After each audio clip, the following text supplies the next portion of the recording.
नमस्कार साथियों, स्वागत है आप सभी का हमारी बेसिक क्लासेस में। बेसिक क्लासेस बच्चों आप सभी के लिए भारत के भूगोल से संबंधित विस्तृत जानकारी आप सभी को प्रदान कर रहा है, जिसमें हमने भारत के पर्वत, पठार, मैदान, नदियां सब कुछ कवर किया था। और आज बारी आती है भारत की जलवायु की, भारत के क्लाइमेट की।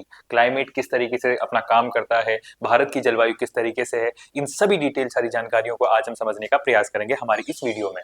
तो बने रहिएगा हमारी इस वीडियो में, ताकि आपके परीक्षा के जितने भी महत्वपूर्ण तथ्य हैं उन सभी को हम कवर करने का प्रयास करेंगे। तो आप सभी जानते हैं कि यह तो भारत का नक्शा है। भारत के अंतर्गत 28 राज्य हैं तथा 8 केंद्र शासित प्रदेश हैं, जिनमें हमारी अलग अलग भौगोलिक क्रियाएं आपको देखने को मिलती हैं। अलग अलग शहर का, अलग अलग राज्य का अलग अलग वातावरण है। जैसे यदि मैं उत्तराखंड की ही बात करता हूं तो हमारी इस उत्तराखंड के अंतर्गत आपको ठंडी पवनें चलते हुए पहाड़ी क्षेत्र है, तो यहाँ पर ठंडा रहता है।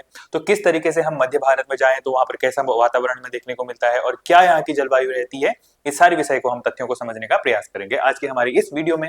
तो चलिए शुरू करते हैं। तो सबसे पहले हम समझते हैं कि जलवायु जो हमारा शब्द है या हमारा जो शब्द है क्लाइमेट जिससे हम कहते हैं। अगर आप उत्तराखंड में ग्रुप सी एग्जाम्स को क्रैक करना चाहते हैं तो अभी डाउनलोड करें बेसिक क्लासेस ऐप, जहां पर आपको मिलती है daily live classes, recorded lectures, MCQ practice, mock test. तो जल्दी मिलते हैं बेसिक क्लासेस ऐप में। क्लाइमेट जिसे कहते हैं कि क्लाइमेट वास्तव में है क्या? क्या क्लाइमेट और मौसम एक शब्द है, एक ही चीज है, या इसमें कुछ विभिन्नताएं हैं, कुछ अलग अलग इसके अंतर्गत हमारे तथ्य हैं? तो यदि मैं बात करता हूं जलवायु की, जलवायु यानी क्लाइमेट की, तो क्लाइमेट एक क्या रहता है कि किसी भौगोलिक स्थिति के एक लंबे समय अंतराल का आपस में क्या है कि वहां की भौगोलिक जो तापमान है, वर्षा है, वायुमंडलीय दाब जिसको हम क्या बोलते हैं एटमॉस्फेरिक प्रेशर कहते हैं, साथ ही पवनों की जो दिशा है उनकी गति समस्त रूप से किसी लंबे अंतराल, लगभग हम 30 साल का डाटा लेकर चलते हैं, तो उस देश की या उस भौगोलिक स्थिति की हम वर्तमान में जलवायु का निर्धारण करते हैं। अब बारी आती है कि जब हम जलवायु की बात करते हैं तो भारत की जलवायु कौन सी है, किस तरीके की है? तो भारत की जलवायु है अपने आप में उष्ण कटिबंधीय मानसूनी जलवायु। तो भारत की जलवायु कैसी है? उष्ण कटिबंधीय मानसूनी जलवायु। अब ये किस तरीके से होती है, आज का तथ्य हमारा वीडियो हमारा इसी टॉपिक पे होना है, तो बने रहिएगा, ठीक है ना। तो अगला क्या कह रहा है कि ये किस तरीके से होती है। अब मानसून शब्द की यदि मैं बात करता हूं, मानसून शब्द अरबी भाषा से संबंधित है, यह मौसमी संबंधी क्रियाओं को अपने साथ में लेके आता है, जिसका अर्थ क्या होता है अपने आप में कि मौसम परिवर्तन पर पवनों की वर्तमान दिशा का जो परिवर्तन है वो किस तरीके से होता है, ठीक है। तो चलिए इसको समझने का प्रयास करते हैं। तो इसको समझने के लिए हमें समझना होगा कि वर्तमान में जो भारत की स्थिति है वो क्या है। तो जैसा कि आप सभी जानते हैं कि हमारा जो पृथ्वी है, पृथ्वी हमारे सौर परिवार के अंतर्गत एक नीला ग्रह है, जिसके अंतर्गत हमारा जीवन है। अब यह अपने अक्षीय स्थिति पर 23.5 डिग्री पर झुका हुआ है। ये आप सभी को पता होगा कि 23.5 डिग्री पर यह झुका हुआ है। तो चलिए जरा इसको समझते हैं कि सूर्य इस पर किस तरीके से अपना प्रभाव डालता है और इसकी जो अक्षीय विस्तार है, जिसको हम अक्षांशीय विस्तार कहते हैं, या यहाँ की भौगोलिक कंडीशंस है वो किस तरीके से परिवर्तित होते हैं।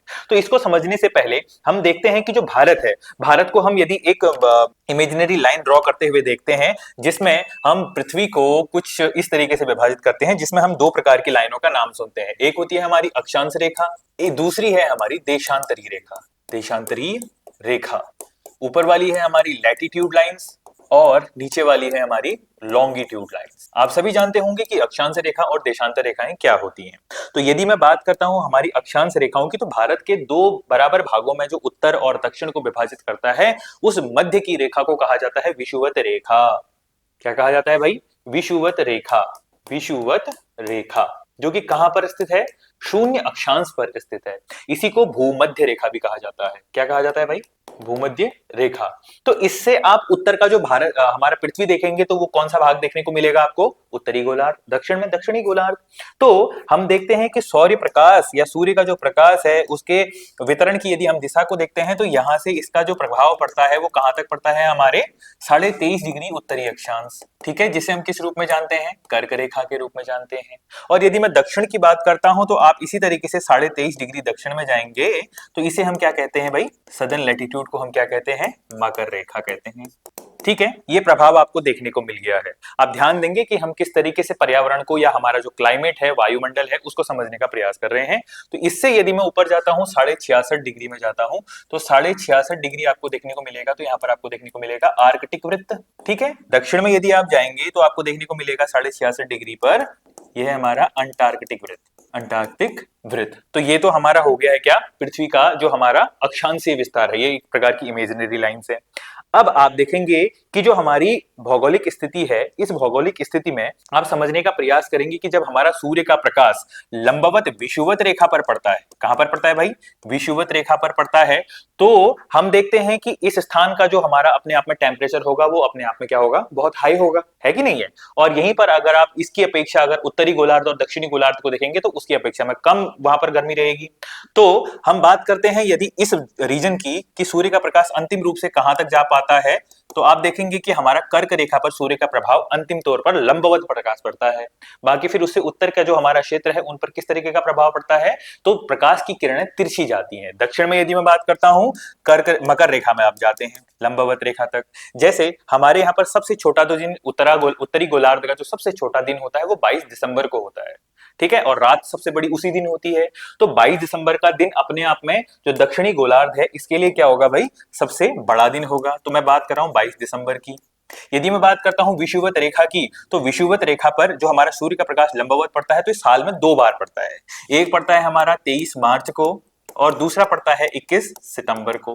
तो ये 3 दिन हमारा सूर्य का प्रकाश लंबवत कहां पर पड़ रहा है, विषुवत रेखा या इक्वेटर लाइन पर पड़ रहा है। ये बात को आप समझते हैं। इसके बाद मैं अंतिम यदि कर्क रेखा की बात करता हूं, तो कर्क रेखा पर सूर्य का प्रकाश लंबवत कब पड़ता है, तो 21 जून को पड़ता है, जिस दिन हमारे यहाँ सबसे ज्यादा गर्मी होती है और इसी दिन अंतर्राष्ट्रीय योग दिवस मनाया जाता है। आप सभी इस चीज से अवेयर होंगे। तो जिस क्षेत्र में सूर्य का प्रकाश सर्वाधिक मात्रा में पड़ेगा या सबसे तीव्र पड़ेगा, तो उस क्षेत्र को हम क्या कहेंगे, उष्ण रीजन कहेंगे। क्या कहेंगे भाई, उष्ण कटिबंध रीजन। तो ये क्षेत्र हमारा अपने आप में क्या हो गया है, उष्ण कटिबंधीय क्षेत्र हो गया है। ध्यान देंगे, उष्ण कटिबंधीय क्षेत्र हो गया है, ठीक है ना। इसके बाद ये पूरा का पूरा आप सूर्य के प्रकाश के घेरे में आता है, तो तापमान इसका उच्च होगा, वायुदाब इसका उच्च होगा, तो यह क्षेत्र अपने आप में क्या होगा, गर्म होगा।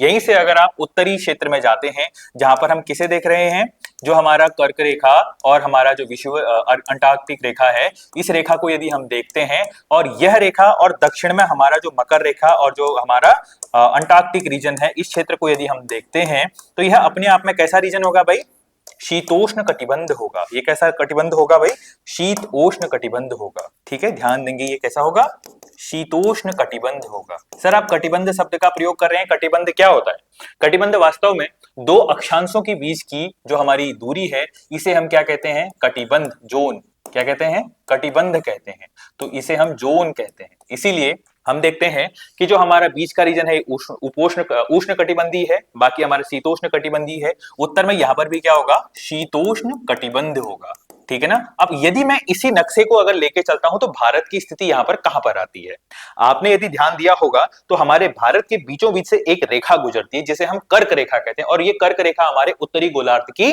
23.5 डिग्री उत्तरी अक्षांश पर स्थित है। इसका मतलब भारत किस गोलार्ध में है, तो अपने आप में उत्तरी गोलार्ध में, और इसके बीचों बीच जाने वाली जो हमारी रेखा है उसको हम क्या कहते हैं, कर्क रेखा, ट्रॉपिक ऑफ कैंसर कहते हैं। ध्यान देंगे, तो इस पर आपने देखा कि प्रभाव किस किस का पड़ेगा, एक तो उष्ण कटिबंध क्षेत्र का होगा, दूसरा शीतोष्ण कटिबंध क्षेत्र का होगा। तो भारत पर दोनों प्रकार की अपने आप में क्या रहेंगी, कटिबंध क्षेत्रों से भौगोलिक या हमारा जो तापमान का प्रभाव है, ये उष्ण भी होगा और शीतोष्ण भी होगा। अब यहां पर हम देखते हैं तो भारत में प्रभाव किसका ज्यादा होता है, तो इसको इंपैक्ट करने वाले कुछ हमारे कारक होते हैं। जैसे कुछ आप भौगोलिक क्रियाएं यदि भारत के नक्शे को देखते हैं, तो भारत के नक्शे में आपको विविध विविध प्रकार के भौगोलिक संरचनाएं देखने को मिलती है। यदि हम भारत के नक्शे को लेके चलें इस तरीके से, भारत के नक्शे को यदि हम लेके चलते हैं इस तरीके से, तो हमारा क्या बन गया है, भारत का नक्शा। और मैं भारत को यदि दो बराबर भागों में यदि विभाजित करता हूं, तो विभाजक रेखा का नाम क्या हो गया अपने आप में, कर्क रेखा, ठीक है। ये भारत की स्थिति हो गई है। और भारत के यदि आप उत्तर भाग में आप देख रहे हैं, तो आप कह रहे हैं कि सर यहां पर तो हमारा शीतोष्ण कटिबंध क्षेत्र होगा। अब यदि मैं दक्षिण में आता हूं, तो ये अपने आप में कैसा क्षेत्र है भाई, उष्ण कटिबंधीय क्षेत्र हो गया है, मतलब गर्म क्षेत्र हो गया है। अब क्या होता है, इसको प्रभाव करने वाले कारकों में आपको क्या देखने को मिलता है कि जो हमारे उत्तर में हिमालय भाग है आपको देखने को मिलता है, उच्चावच क्रियाएं यहाँ पर देखने को मिलती हैं। साथ ही आप देखते हैं कि मध्य भारत में आपको देखने को मिला विंध्याचल की पर्वत श्रृंखलाएं, सतपुड़ा की पर्वत श्रृंखलाएं, साथ में आपको यहां देखने को मिला पश्चिमी घाट, जो कि हमारे समुद्र से आने वाले विक्षोभ को रोकने का काम करती है।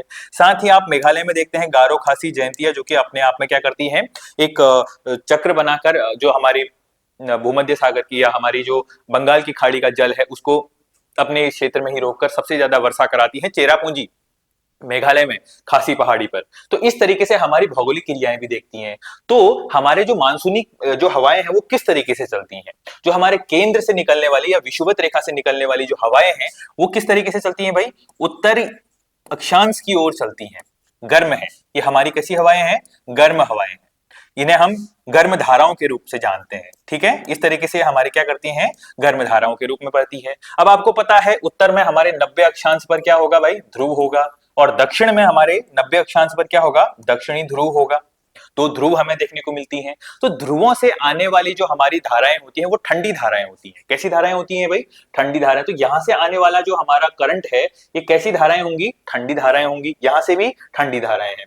अब इस तरीके से गर्म धाराएं हमारे भारत से ऊपर की ओर आ रही हैं। जो हमारा तीनों ओर से भारत दक्षिण में घिरा हुआ है, किससे घिरा हुआ है, प्रायद्वीपीय भारत अपने आप में सागर से घिरा हुआ है, जो कि हिंद महासागर का भाग है। यदि भारत का पश्चिमी क्षेत्र अगर आप देखते हैं तो ये कौन सा है, अरब सागर। अगर आप उत्तराखंड में ग्रुप सी एग्जाम्स को क्रैक करना चाहते हैं तो अभी डाउनलोड करें वेसी क्लासेस ऐप, जहां पर आपको मिलती है daily live classes, recorded lectures, MCQ practice, mock test. तो जल्दी मिलते हैं वेसी क्लासेस ऐप में। और यदि पूर्व का क्षेत्र देखते हैं तो यह अपने आप में क्या है, बंगाल की खाड़ी, बे ऑफ बंगाल आपको देखने को मिलता है, जो कि अपने आप में मानसूनी हवाओं को भारत की ओर लेके आने का काम करता है। तो इस तरीके से भारत की जो भौगोलिक स्थिति है वो क्या करती है, उत्तर दिशा से कौन सी हवाएं आ रही है भाई, शीत धाराएं, शीत धाराएं, और दक्षिण से कौन सी जा रही है, मानसूनी हवाएं। क्योंकि अब देखिए सूर्य का प्रकाश हमारा किस क्षेत्र में अधिक मात्रा में पाया जाता है, कहा था हमने, ये कि पूरा का पूरा जो हमारा ट्रॉपिक जोन है, ट्रॉपिक जोन किसे कह रहे हैं, उष्ण कटिबंधीय क्षेत्र, विषुवत रेखा के आसपास का क्षेत्र, यही अपने आप में गर्म है।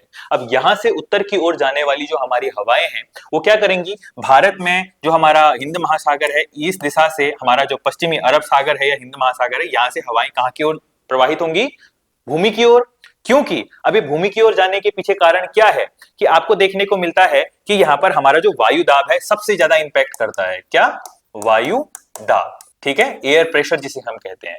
अब क्या होता है कि जो हमारा भूमि है इसके बीच में टेम्परेचर, जो हमारा तापमान है, तापमान के बीच में विविधता, अंतर आपको देखने को मिलता है। ठीक है, अंतर देखने को मिलता है। तो ये अंतर किस तरीके से बनता है, यदि आप सागर को देखेंगे तो सागर में पानी गर्म होने के लिए क्या होता है, यहाँ सूर्य का प्रकाश इस पर इंपैक्ट करता है और यहाँ पर अपवर्तन की क्रियाएं होती हैं। अपवर्तन का मतलब क्या है कि सूर्य का प्रकाश सबसे पहले भूधरातल को यहाँ पर स्पर्श करना चाहेगा, तब तक जब ये रिफ्लेक्ट होगा तब जाके अपने क्षेत्र को गर्म करता है। तो सागर भूभाग की अपेक्षा देरी से गर्म होता है। तब तक जो इसकी हमारी वायुमंडलीय या मानसूनी हवाएं हैं वो क्या कर देती हैं, हमारे भूभाग में यहाँ पर क्या प्रेशर क्रिएट कर देंगी, लो प्रेशर क्रिएट कर देंगी। क्या प्रेशर क्रिएट करेंगी, लो प्रेशर क्रिएट करेंगी। और जो हमारा सागर भाग है या हमारा जो हिंद महासागर का भाग है, यहाँ पर कौन सा प्रेशर आ जाएगा भाई, high pressure, high air pressure आ जाएगा। और हाई प्रेशर से लो प्रेशर की ओर जाना मानसूनी हवाओं का अपने आप में क्या है, प्रकृति है। तो इस तरीके से ये मानसूनी हवाएं उत्तर भारत के हमारे पश्चिमी घाट से किस ओर को प्रवाहित होना शुरू करती हैं, हमारे भूभाग की ओर प्रवाहित होना शुरू करते हैं। तो पश्चिमी घाट का जो हमारा क्षेत्र है ये पूरा का पूरा अपने आप में कुछ ऊंचा भूमि है, तो यहाँ पर हमारी कुछ वर्षा हो जाती है। और इसी के साथ हमारे यहाँ पर एक अरावली पर्वत श्रृंखला भी आपको देखने को मिलती है। तो ये हमारे मानसूनी हवाओं को अपने साथ ही उत्तर हिमालय की ओर ले चलती है, और हिमालय इसको अपने आप में क्या कर देता है, भूभाग, ये जो स्लोब है, स्लोब यहाँ पर हमारे पहले ही क्या कर देता है, वर्षा को कर देता है। बारिश यहाँ हो जाती है। तो इसके पीछे का जो क्षेत्र है जिसे हम किस रूप में देखते हैं, ट्रांस हिमालय के रूप में देखते हैं। तो ट्रांस हिमालय में वर्षा नहीं हो पाती है, जिसका मुख्य उदाहरण आप देखते हैं लद्दाख का जो क्षेत्र है। लद्दाख का क्षेत्र अपने आप में किस तरीके से है कि उसे शीत मरुस्थल की संज्ञा दी गई है। किसे, लद्दाख। ये क्या है, अपने आप में शीत मरुस्थल, कोल्ड डेजर्ट कहते हैं इसको। किसे कहते हैं, डेजर्ट, जिस स्थान पर वर्षा नहीं होती है। वर्षा नहीं होती है तो उस स्थान को हम मरुस्थल के रूप में देखते हैं। तो ये सभी कारक हैं कि हमारे भारत की जो भौगोलिक स्थिति है ये किस तरीके से बनाती है। एक तो यहाँ से हमारा उठ रहा है क्या, मानसून। क्या उठ रहा है बच्चों, पश्चिमी क्षेत्र से मानसून उठ रहा है। तो यहाँ पर से हमारी कौन सी हवाएं निकल रही हैं, मानसूनी हवाएं निकल रही हैं। और हमारी जो गर्म हवाएं हैं यहाँ पर आपको देखने को मिलेगा कौन सा, शीतोष्ण। यहाँ पर आपको उत्तर में देखने को मिलेगा शीतोष्ण। पर शीतोष्ण को रोक रहा है कौन, हिमालय, एक बैरियर के तौर पर काम कर रहा है। बैरियर के तरीके से काम कर रहा है। मतलब क्या है कि उत्तर से आने वाली जो शीत धाराएं हैं, कोल्ड करंट्स हैं, उन कोल्ड करंट्स को अपने पीछे जो हमारी साइबेरिया से आने वाली जो हमारी करंट है, यहां पर आपको रूस में देखने को मिलता है कौन सा प्रांत, साइबेरिया। तो साइबेरिया से आने वाली जो ठंडी जल धाराएं हैं उन्हें वो अपने पीछे ही रोक लेता है। इसीलिए हम कहते हैं कि भारत का सबसे बड़ा जो हमारा बैरियर के तौर पर कार्य करता है और ठंडी हवाओं को भारत में प्रवेश करने से रोकता है, वह कौन है, तो हमारा हिमालय पर्वत, हिमालय पर्वत। अब इसके बाद हम बात कर रहे हैं कि दक्षिण से आ रही हमारी जो गर्म धाराएं हैं उनको मानसून के तौर पर हमारे भारत में प्रवेश करवाता है कौन, हमारा जो हाई बेल्ट प्रेशर है, पश्चिमी घाट। पश्चिमी घाट अब अपने आप में क्या करता है, हमारे मानसूनी हवाओं को भारत में प्रवेश करवाता है। और जब ये मानसूनी हवाएं भारत में प्रवेश करती हैं तो सर्वाधिक वर्षा हमें कहां देखने को मिलता है, जो शिवालिक क्षेत्र है, हिमालय के पाद जिसको कहा जाता है, सबसे निचला स्थल, जिसे हम किस रूप में जानते हैं, शिवालिक। किस रूप में जानते हैं भाई, शिवालिक के रूप में जानते हैं। ये सभी आपको पता होगा कि शिवालिक हमारा कौन सा क्षेत्र है। हिमालय का सबसे जो निचला स्थल है, जिसे हम मध्य हिमालय, महान हिमालय करके विभाजित करते हैं, उस स्थल पर आप देखते हैं कि हमारा हिमालय का पाद, जिसे हम किस रूप से जानते हैं, शिवालिक। तो इस शिवालिक क्षेत्र में आपको क्या देखने को मिलता है भाई, हमारे सर्वाधिक वर्षा यहाँ पर हो जाती है और सबसे ज्यादा उत्पादन भी इसी क्षेत्र में देखने को मिलता है। तो ये कुछ कारक है, इन कुछ कारकों को और अच्छे तरीके से समझने का हम प्रयास करते हैं। तो भारत की जो भौगोलिक स्थिति है अपने आप में किस तरीके से होती है, यहां पर से जो हाई बेल्ट प्रेशर है, जो हमारा जो हमारा मानसूनी हवाओं का, तो ये अपने आप में उत्तर दिशा की ओर गमित होती हैं, चलते रहती हैं। ठीक है, इसीलिए भारत की जो जलवायु है अपने आप में किस तरीके की है, यह अभी आपको मैंने बताया था कि भारत की जलवायु अपने आप में उष्ण कटिबंधीय है, उष्ण कटिबंधीय है। ठीक है, ऊपर से आने वाली जो ठंडी जलधाराएं हैं उन्हें रोकने का प्रयास करता है कौन, हमारा हिमालय। दक्षिण क्षेत्र से आपको देखने को मिल रही है क्या, उष्ण कटिबंधीय मानसूनी हवाएं, जो कि भारत में सर्वाधिक वर्षा और यहाँ की जो बायोलॉजिकल सिस्टम्स हैं उनको क्या करती है, क्रिएट करती हैं। तो इन सभी को आप समझ चुके होंगे और यही सारी चीजें आपको यहाँ पर इस तरीके से भी समझाया गया है। ठीक है, कि आप देखते हैं कि लो एंगल फंक्शन कहां तक कर पाता है, हमारी नॉर्थ पोल तक, पर सर्वाधिक जो सूर्य का प्रकाश पड़ता है वो हमारे कहां तक, कर्क रेखा तक, और आप दक्षिण में देखेंगे तो मकर रेखा तक पड़ता है। ठीक है, इस तरीके से यह पूरा क्षेत्र अपने आप में क्या कहलाता है, टोरॉइड जोन कहलाता है। टोरॉइड जोन का मतलब क्या है, उष्ण कटिबंध क्षेत्र। फिर इसके बाद आपको देखने को मिलता है जो हमारी कर्क रेखा और हमारा आर्कटिक वृत्त है, इस वृत्त के क्षेत्र में आपको देखने को मिलता है टेम्परेट जोन, जिसे हम किस रूप में देखते हैं, शीतोष्ण कटिबंध के रूप में देखते हैं। इस क्षेत्र में हमारी ठंडी या सर्द हवाएं चलती हैं, जो कि हमारे भारत में प्रवेश करने से कौन रोकता है, हमारे हिमालय क्षेत्र। ठीक है, इस बात का भी आप ध्यान देंगे। और दक्षिण से मानसूनी हवाएं कहां से उड़ती हैं, हिंद महासागर से, जो कि अपने आप में क्या करती है, मानसूनी हवाओं को भारत में प्रवेश करवाती है। और भारत में प्रवेश करवाने के पीछे कारण क्या रहा है कि जो हमारी हवाएं हैं वो हमारी हाई बेल्ट प्रेशर से लो बेल्ट प्रेशर में एंटर करती हैं, मतलब उच्च दाब से निम्न दाब की ओर हमारी हवाएं प्रवेश करती हैं। क्योंकि भूभाग क्या है, अपने आप में जल की अपेक्षा जल्दी गर्म हो जाता है। जमीन जल्दी गर्म हो जाएगी तो हमारा जो वर्षा का जल है अपने आप में कहां प्रवेश करेगा, भूभाग में प्रवेश करेगा। जैसे ही भूभाग में प्रवेश करेगा तो साइक्लोन, चक्रवात उत्पत्ति होती है, और ये चक्रवात की उत्पत्ति आपको मुख्य तौर पर कहां देखने को मिलते हैं, बंगाल की खाड़ी में। क्यों, क्योंकि हमारा जो वर्षा है वो हाई बेल्ट प्रेशर से लो बेल्ट प्रेशर में कार्य करती है, और यहां से हमारा पश्चिमी विक्षोभ या हमारा पश्चिम क्षेत्र से आपको देखने को मिलता है क्या, मानसूनी हवाएं, और इस चक्रवात का काम कर देती है। तो भारत का जो हमारा पूर्वी घाट है, यह पूर्वी घाट अपने आप में साइक्लोन से प्रताड़ित रहता है, चक्रवात से प्रताड़ित रहता है। आप ओडिशा में, तमिलनाडु में, आंध्र प्रदेश के तट में आप आए दिन क्या खबर सुनते हैं कि चक्रवात यहां पर आया हुआ है। तो ये हमारी क्या है, पूरी भौगोलिक स्थिति है, जिस कारण से हमारे भारत की जो जलवायु हम बात करते हैं कैसी है, उष्ण कटिबंधीय मानसूनी हवाएं यहां पर लेके आता है। तो इसके जो फैक्टर अफेक्टिंग जो भी हमारे कारक हैं, चलो उसे जरा समझने का हम यहां पर प्रयास करते हैं। तो भारत की जलवायु को प्रभावित करने वाले अपने आप में कारक क्या हैं, तो सबसे पहले तो हम देखते हैं लैटिट्यूड, जिसके बारे में हम अच्छी तरीके से बातें कर चुके हैं। अगला आता है हमारा क्या, हिमालय परिवर्तन की अवस्थिति, हिमालय की अपने आप में स्थिति। तीसरा, जल तथा स्थल का वितरण, जो हमारा तीनों ओर से भारत का जो क्षेत्र है वो प्रायद्वीपीय भारत है, और प्रायद्वीपीय Bharat low belt pressure, high belt pressure create करता रहता है, तो वो अपने आप में कारक है। चौथा कारक है अपने आप में समुद्र तट से दूरी। अगला आता है इसमें हमारा समुद्र तल से ऊंचाई। आप ऊंचाई पे बढ़ेंगे तो आपको क्या देखने को मिलता है, ठंड बढ़ती है। जैसे आप उत्तराखंड के क्षेत्र में, हिमाचल के क्षेत्र में, हमारे नॉर्थ ईस्ट के क्षेत्र में, इन क्षेत्रों में आते हैं तो आपको ठंड बढ़ती हुई देखने को मिलती है। तो ये कारक भी रहते हैं अपने आप में जलवायु परिवर्तन के। आप एक बात ध्यान रखेंगे कि जलवायु जो हमारी है वो किसी एक समय की बात नहीं कर रहे हैं हम। यदि आप वर्तमान में बात करेंगे तो आज का मौसम कैसा है, मौसम एक स्पेसिफिक टाइम पीरियड की बात करता है, सुबह, दिन में, शाम को। पर जलवायु एक लंबे समय अंतराल का अपने आप में टाइम पीरियड है, जिसमें हम तापमान, वायुदाब, इन सभी कारकों को लेते हुए चलते हैं। ठीक है ना। अगला बिंदु क्या कह रहा है, उच्चावच, जो इसकी हमारी रिफ्ट वैलीज है, इन वैलीज में भी हमको देखने को मिलता है कि किस तरीके से मौसम परिवर्तन के अपने आप में कारक रहते हैं और यही जलवायु निर्धारण में सहायक रहते हैं। तो मौसम काफी लंबे समय तक यदि एक ही स्थिति को लेकर चलता है, लगभग 30 वर्ष की हम बात कर रहे हैं, 30 वर्ष तक अगर किसी स्थान की जो भौगोलिक स्थिति है या हमारा वायुमंडल है उसी तरीके की प्रकृति को अपनाता है जो कि वह पिछले 30 वर्षों से लेकर चल रहा है, तो वर्तमान में उसको क्या कंसीडर कर दिया जाएगा, उस स्थान की जलवायु कंसीडर कर जाया जाएगा।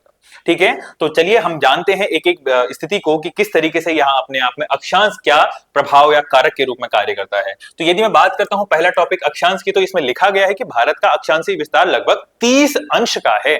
क्या मतलब है सर इसका, कि भारत को यदि आप देखेंगे तो भारत का जो दक्षिणी अक्षांश है, यदि भारत के आप मुख्य भूमि की बात करते हैं तो 8 डिग्री 4 मिनट तक यहां से चलता है। और कब तक चलता है ये, 37 डिग्री 6 मिनट तक चलता है उत्तर में, सबसे उत्तर जहां पर आप इंदिरा कॉल की बात कर रहे हैं। तो ये लगभग 30 अंश का अपने आप में क्या है, विस्तार भारत का है। और कर्क रेखा भारत के मध्य से होकर गुजरती है, इसीलिए भारत का वार्षिक और दैनिक तापांतर अपने आप में क्या देखने को मिलता है, भिन्नता देखने को मिलती है। क्यों डिफरेंस पाया जाता है, कहा था हमने, क्योंकि कर्क रेखा से उत्तर का जो क्षेत्र है वो अपने आप में शीतोष्ण है। अगर दक्षिण की बात करते हैं तो उष्ण है। तो उष्ण कटिबंध को इंपैक्ट करता है कौन, शीतोष्ण से आने वाली जो हवाएं हैं, हिमालय उसको बैरियर के तौर पर कार्य करता है और मानसूनी हवाएं इसी तरीके से भारत में प्रवेश करती हैं। और ये प्रवेश करने के फलस्वरूप क्या हो जाता है, जो हमारा ये उष्ण कटिबंध क्षेत्र है वो बढ़ जाता है। और भारत का दिल्ली का क्षेत्र आप देखते हैं, उत्तर भारत का उत्तर प्रदेश का क्षेत्र आपको देखने को मिलता है, तो वह क्षेत्र अपने आप में गर्म क्षेत्र आपको देखने को मिलता है। क्यों, क्योंकि जो हमारी कर्क रेखा की क्षेत्र की जो अपने आप में विस्तार है, यह विस्तार क्या कर देता है, पूरा उष्ण कटिबंध क्षेत्र को बढ़ा देता है। और साथ में अपने साथ पश्चिमी घाट से क्या लेके आता है, मानसूनी हवाओं को लेकर आता है। ठीक है, इन बातों का भी आप अपने आप में ध्यान रखेंगे। तो अक्षांश सबसे पहला या लैटिट्यूड सबसे पहला कारक है जो हमारे भारत की जो हमारी जलवायु है इसको अपना क्या करता है, इंपैक्ट करता है। दूसरा कारक आता है बच्चों कि हमने बताया कि हिमालय पर्वत की अवस्थिति। हिमालय पर्वत की स्थिति में हमने आपको बताया कि हिमालय पर्वत अपने विस्तार और ऊंचाई के कारण प्रभावी जलवायु विभाजक का कार्य करता है। जो हमारे उत्तर या हम बात करते हैं जहां से साइबेरिया से आने वाले जो हमारी ठंडी जलधाराएं हैं, उन जलधाराओं को रोककर सारा का सारा जो ठंड है वो हमारे हिमालय के उत्तरी क्षेत्र में ही छोड़ देता है। और वह ठंड हमारे भारत में प्रवेश नहीं कर पाती है, क्योंकि साइबेरिया से आने वाली यदि ठंड हमारे भारत में प्रवेश करती थी तो हमारी भारत की जो जलवायु है वो अलग अलग प्रकार से देखने को मिलती। ठीक है, तो इसी तरीके से हमें देखने को मिलता है कि ऊंचाई के कारण प्रभावी जलवायु विभाजक का कार्य करता है तथा मानसूनी पवनों को रोककर वर्षा का कारण बनता है। अभी मैंने आपको बताया कि हमारा जो हिमालय है ये सबसे पहले वर्षा को यहां कर देता है अपने पास में। इसके पीछे का जो क्षेत्र है जिसे हम ट्रांस हिमालय के रूप में देखते हैं, इस ट्रांस हिमालय में वर्षा नहीं हो पाती है। जिस तरीका जब मैंने उदाहरण आपको दिया था शीत मरुस्थल का लद्दाख, तो हिमालय भी अपने आप में क्या करता है, एक कारक के तौर पर यहां पर कार्य करता है। अगला अपने आप में आपको देखने को मिलता है जल व स्थल का वितरण। जल यानी प्रायद्वीपीय भारत की हम बात कर रहे हैं, तो भारत का दक्षिणी भाग 3 ओर से जल से घिरा हुआ है जिसे हम प्रायद्वीप कहते हैं। इसके उत्तर की ओर पर्वत श्रेणियां हैं। पर्वत श्रेणियों में आपको लगभग देखने को मिलता है विंध्याचल पर्वत श्रृंखला, सतपुड़ा पर्वत श्रृंखला, और भारत की जो उत्तरी स्थिति है वहां पर आपको हिमालय देखने को मिलता है, ग्रेट हिमालय देखने को मिलता है। तो इस तरीके से क्या होता है, ताप प्रवणता और दाब प्रवणता में भिन्नता आ जाती है। टेम्परेचर एंड जो हमारी प्रेशर है उसमें डिफरेंस क्रिएट हो जाता है। जो भी हमारे भारत की विभिन्न दशाओं में पवनों की दिशा को परिवर्तन करने का अपने आप में कारक के तौर पर कार्य करता है। तो आप अपने परीक्षा में लिख सकते हैं और देख सकते हैं कि हिमालय भी अपने आप में क्या कर रहा है, जल विभाजक और स्थल का वितरण का कार्य कर रहा है और भारत की जलवायु को भी परिवर्तित करता है। फिर इसके बाद हम कुछ कारकों को देखते हैं। जैसे हमने बात की थी कि समुद्र तट से दूरी, तो दक्षिण भारत जो समुद्र से घिरा होने के कारण क्या करता है, जो समकारी जलवायु पाई जाती है, जबकि समुद्र से दूर उत्तर भारत में विषमकारी जलवायु पाई जाती है। अब क्या है, अब भारत के जो दक्षिणी क्षेत्र को देख रहे हैं तो वो हमारा विषुवत रेखा से बिल्कुल क्लोज है। क्योंकि भारत की जो दूरी है वो 8 डिग्री 4 मिनट का है, भारत का दक्षिणी मुख्य बिंदु। ठीक है, उस स्थान से आप यदि देख पा रहे हैं तो वहां पर आपको देखने को मिलेगा क्या कि भारत की जो जलवायु है वहां पर कैसी है, हमारी समुद्र से दूर उत्तर भारत में हमारी ठंडी है, पर समुद्र के जो दक्षिणी क्षेत्र है वो अपने आप में उष्ण कटिबंध क्षेत्र में आ जाते हैं। ठीक है, अगला है समुद्र तल से ऊंचाई। भारत का जो समुद्र तल है वो लिया कहां से जाता है, चेन्नई से। तो उस स्थान से क्या होता है, समुद्र तल से ऊंचाई पर जाने पर तापमान घटता है। आपको पता होगा ऊंचाई पर जैसे आप बढ़ते हैं तो आपका टेम्परेचर क्या होता है, कम होता है। पर्वतों में इसीलिए तो ठंडा होता है, बर्फ गिरती है, क्योंकि टेम्परेचर यानी हमारा जो ऊंचाई बढ़ने पर तापमान की क्या होती है, कमी हो जाती है। जलवायु परिस्थितियों में बदलाव आता है। उदाहरण के लिए आगरा तथा दार्जिलिंग की हम बात करते हैं। आगरा कहां रह गया भाई, उत्तर प्रदेश में, और दार्जिलिंग की हम यदि बात करते हैं तो ये कहां पर है, हमारा वेस्ट बंगाल में। दोनों की स्थिति अपने आप में अक्षांशी दिशा को यदि हम देखते हैं तो सेम है। आगरा भी उसी अक्षांश पर है जिस अक्षांश पर दार्जिलिंग है, पर टेम्परेचर का इतना डिफरेंस है कि वहां पर हमारी पर्वतीय वायु जलवायु देखने को मिलती है, ठंडी जलवायु देखने को मिलती है। उसी के कंपेयर में आगरा पर अगर आप देखेंगे तो कितनी उच्चावच उष्ण आपको जलवायु देखने को मिलती है। इसी को ध्यान में रखते हुए जलवायु की दिशाएं अपने आप में क्या है, अलग अलग आपको देखने को मिलती है। भारत की उष्ण जो हमारी जलवायु है वहां देखने को मिलती है। अगला आता है उच्चावच, जिसमें हम बात कर रहे हैं रिफ्ट की। तो भारत में उच्चावच तापमान, दाब, पवनों की दिशा तथा वर्षा की मात्रा, वर्षा के वितरण को प्रभावित करने में अपनी सहायता प्रदान करता है। ठीक हो गया ना, तो वर्षा की मात्रा को, वर्षा के वितरण को प्रभावित करता है क्या, हमारा उच्चावच भूमि। तो इन सभी तथ्यों से हमें देखने को मिला कि भारत में जो जलवायु है वो कौन सी है, उष्ण है, गर्म है। गर्म किस तरीके से है, आप यहां पर ठंड भी कह रहे हैं जो कि हमारे कर्क रेखा से उत्तरी क्षेत्र को आप कह रहे हैं, पर नहीं, क्यों, क्योंकि हमारा जो उत्तरी क्षेत्र है वो शीत हवाओं को रोक दे रहा है। कौन, हिमालय। तो इन्हीं सारे मुद्दों के साथ आपको समझ में आया कि किस तरीके से भारत की जलवायु उष्ण मानसूनी है, और हमारे समुद्र से आने वाली जो मानसूनी हवाएं हैं वो किस तरीके से हिमालय के पाद यानी शिवालिक स्थल पर वर्षा करती हैं और हमारे भारत के मानसून को परिवर्तित करती हैं। तो ये था हमारा आज का टॉपिक, और समुद्र से जलवायु को इंपैक्ट करने वाले जितने भी कारक थे उन सभी तथ्यों को हमने समझने का प्रयास किया था। अब बारी आती है बच्चों, इसी के साथ भारत में आप बहुत नाम सुनते हैं किसका, किसी स्थान पर पाए जाने वाली मौसम की हम बात करते हैं। जैसे हमने क्या कहा, किसी स्थान पर तापमान, टेम्परेचर, आर्द्रता, ह्यूमिडिटी, हवा की गति, अगर हम बात करते हैं motion of the wind, Varsha, rain, तत्वों के संबंध में वातावरण के प्रतिदिन की हम बात कर रहे हैं, डेली। आप बात कर रहे हैं डेली की, किसी एक पर्टिकुलर टाइम की नहीं। आप बात कर रहे हैं, आप यहां पर पर्टिकुलर की टाइम की बात कर रहे हैं। जैसे हम बात कर रहे हैं प्रतिदिन, जैसे हम बात करते हैं सुबह की। सुबह हमारा मौसम कैसा था, बड़ी धूप खिलखिलाई थी, पर दिन में कैसा है, अरे बादल आ गए हैं। तो इसको देखने से क्या आपको पता चलता है कि मौसम क्या है, किसी स्पेसिफिक टाइम पीरियड में टेम्परेचर, प्रेशर और उसकी जो हमारी रेन है और हमारे जो आर्द्रता, ह्यूमिडिटी है, इन सभी तथ्यों को कंपाइल करके एक टाइम पीरियड को यदि आप देखेंगे तो उसे मौसम कहेंगे। बल्कि यदि आप लंबे समय, लगभग 30 वर्ष का अंतराल, हमने कहा 30 वर्ष का अंतराल अपने आप में यदि आप देखेंगे तो ये क्या क्रिएट करता है, किसी स्थान की, किसी स्पेसिफिक प्लेस की जलवायु का निर्धारण करता है।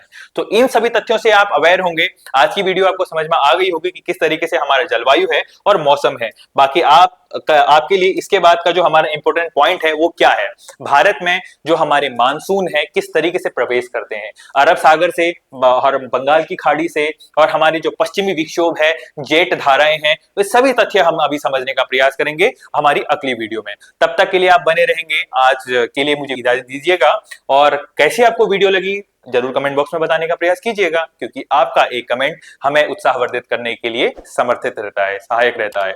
आप इन बातों का ध्यान रखेंगे। आपके उज्जवल भविष्य की कामना करते हुए आज के लिए इतना ही। बहुत बहुत धन्यवाद।